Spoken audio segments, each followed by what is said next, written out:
আসসালামু আলাইকুম বন্ধুরা, আপনারা সবাই কেমন আছেন? যার যার অবস্থান থেকে ভালো আছে। আজকে আমি নতুন একটা রেসিপি নিয়ে আসলাম চিচিঙ্গা রান্না। চিচিঙ্গাটা ভালোভাবে পরিষ্কার করে ছেলে নিচ্ছি। এবার ছোটো ছোটো করে কেটে নেব। এই যারা আমার চ্যানেলে এখনও নতুন আছেন, চ্যানেলটা সাবস্ক্রাইব করুন, একটা সাবস্ক্রাইব করে দেবেন। নতুন ভিডিও দেওয়ার সাথে সাথে আপনাদের সাথে পৌঁছে যাবে। যারা আমার চ্যানেলের নতুন বন্ধু, ভিডিওটা দেখতে দেখতে এই পর্যন্ত চলে এসেছেন, একটা লাইক দিয়ে কন্টিনিউ করবেন। এই যে আমার কথা বলতে বলতে চিচিঙ্গাগুলো কাটা হয়ে গেছে।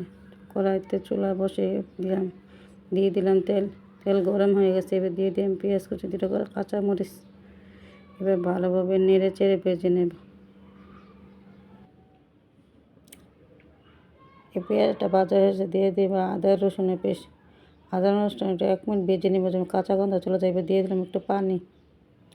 এবার দিলাম হলুদ গুঁড়া, মরিচ গুঁড়া, জিরে গুঁড়া, স্বাদ মতো লবণ দিয়ে একটু ভালোভাবে নেড়ে চেড়ে দেব। একটু কষানো হয়ে গেছে, এবার দিয়ে দেবো চিচিঙ্গাটা ওইগুলো ভালোভাবে নেড়ে চেড়ে দেবো। এবার একটু ঢাকনা দিয়ে ঢেকে দেবো।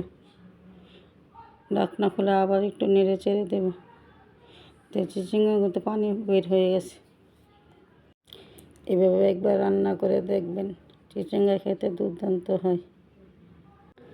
এবার চিচিঙ্গাগুলো ভালোভাবে নেড়ে কষে হয়ে গেছে। এবার দিয়ে দেবো একটা ডিমটা একটু নেড়ে চেড়ে ভালোভাবে ভেজে নেব। এবার চিচিঙ্গার সাথে মিশিয়ে দেব। এভাবে রান্না করলে খেতে হয় দুর্দান্ত, ভাত রুটির সাথে জমে যাবে। একদম ভাজি হয়ে গেছে।